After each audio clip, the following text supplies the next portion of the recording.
Alors qu'Israël songeait à entrer dans le pays de l'Alliance et de la promesse, des espions y furent envoyés au préalable en deux occasions. Le premier envoi fut désastreux car ce fut la décision du peuple gouverné par l'intérêt personnel.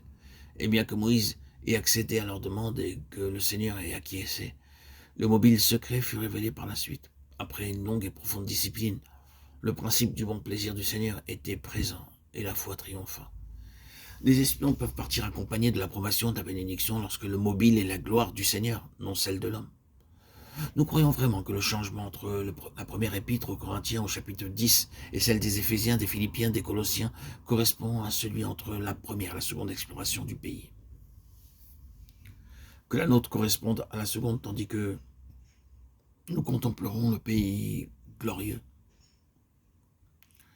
Paul, tandis qu'il écrivait, était lui-même conscient que ce qui lui avait été montré par le Seigneur dépassait son pouvoir d'expression. Les mots mêmes, les richesses incompréhensibles impliquent cela. L'adjectif pourrait être correctement traduit par introuvable ou par inexplorable. Ces choses se situent au-delà de ce que l'on peut trouver, explorer, sonder. Paul savait qu'il tentait une tâche impossible. Il demandait aux croyants d'Asie de prier pour lui, afin qu'il me soit donné, quand j'ouvre la bouche, de faire connaître le mystère. Éphésiens 6, 19. Il était en travail pour exprimer l'inexprimable, pour sonder l'insondable, pour comprendre l'incompréhensible. Le paradoxe de prêcher ce qui est intransmissible caractérise ces dernières épîtres. Si cela était vrai de cet homme, que pouvons-nous faire de plus que de regarder à distance? Ce que Paul se mit à faire et ce qu'il ne se mit pas à faire. Dans ses derniers écrits, il ne se mit pas à écrire un traité sur un thème ou sur un autre, sur un sujet ou sur une doctrine. C'est toute la différence sous ce rapport entre les Éphésiens, les Galates ou les Romains. Aucune menace particulière à la fois ne l'a conduit, comme dans ses épîtres, à écrire celle-ci, la plus grande de toutes, quoique cela puisse être partiellement vrai des Colossiens. Dans les Éphésiens, Paul n'est pas en train de raisonner, d'argumenter, de débattre contradictoirement. Il n'est pas en train d'énoncer sa philosophie du christianisme. Il a une vaste et riche connaissance des philosophies et des idées religieuses du monde dans lequel il avait évolué. Mais il n'avait pas l'intention de s'occuper de ces choses-là ou de comparer les autres religions au christianisme.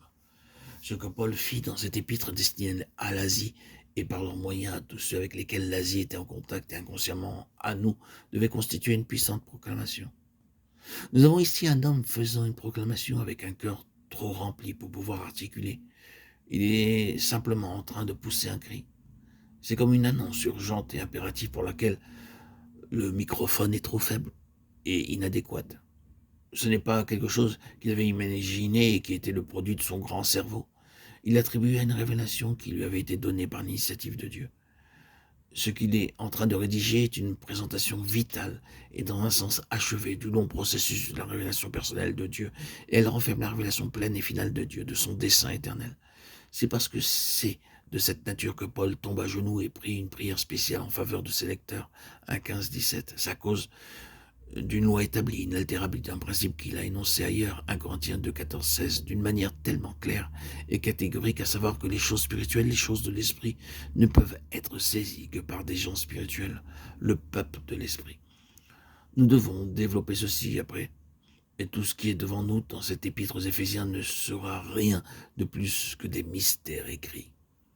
Si nous ne prions pas cette même prière pour cette même nécessité avant que nous allions plus loin,